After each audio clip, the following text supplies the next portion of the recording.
Lepo. Lepo pozdravljeni, danes je tako lep dan. Špasfest 2008 se približuje. Jaz pa ne bom izgubljal besed. Predal bom besedo našim gostom tukaj in vas vse lepo pozdravim na novinarski konferenciji Špasfest 2008.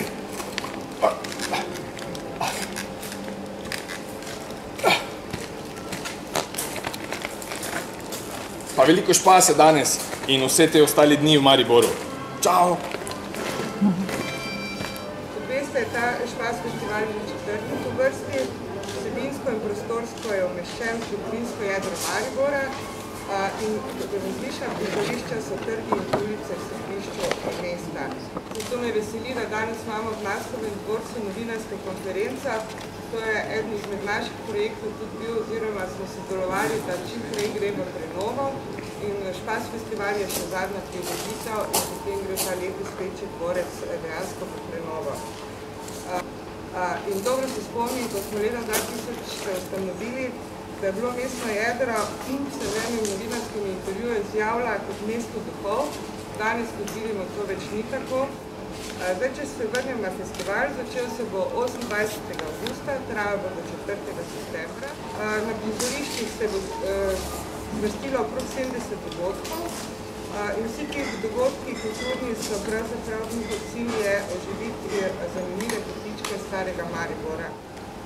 Jaz sem zelo vesel, da se Špasfest letošnje leto tako organiziral, da bo svoj prireditev prilagodil do slednjega občana, ki kakorkoli želi kulturnega življenja v tem mestu.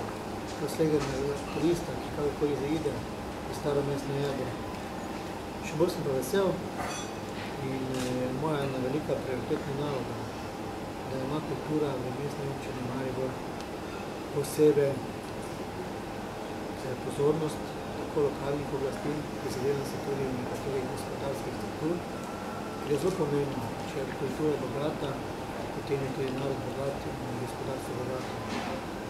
In glede na to, da je mestna občina Maribor skupaj s partnericami na poti ena največjih vseh slovenskih kulturnih prireditev, kulturnih prestolnica Evrope leta 2011, je zelo pomembno, da tako od festivala Lent do Špasfesta in nekaterih drugih prireditev v tem mestu prilagajamo in tempiramo prireditve do leta 2012 tako intenzivno, da bomo dejansko leto 2012 začeli eno kulturno eksplozijo. Še bolj pa sem vesel, da smo se danes zadnjič zbrali na tem mestu. V tem letu, verjetno v naslednjem letu ne bo priložnosti, da bomo Naslov dvorec začeli obnovo. Sami se lahko osebno prepričate, v kakšnem stanju ta dvorec danes. In prav gotovo se boste lahko prepričali, v kakšnem stanju bo ta dvorec, ko bo predan svojemu namenu. Zato sem pa lahko vesel, da so občinske službe pripravile projekt za Naslov dvorec, s katerim smo že do sedaj dobili sklep in počrpali preko 2 milijona 100 evrov evropskih sredstev. To je velik zalogaj tudi za občinsko upravo, za županstvo. Kdaj lahko torej pričakujemo začetek obnove, drugo leto, pomladi, poleti, leto? Letošnje leto, jesen. Delajo se intenzivno projekte, javna naročila so bila izvedena, več in bolj konkretne podatke pa lahko dobite občinske uprave. Čemu vse pa bo namenjen? Kultura. In protokol... Dejavnosti društven in kulturnim ustvarjalcem, predvsem pa bodočim kreatorjem. Bo Mariborska občina imela tudi protokolarne prostore tukaj? Obstaja velika verjetnost za prireditve, da ga bo vsega posluževalo.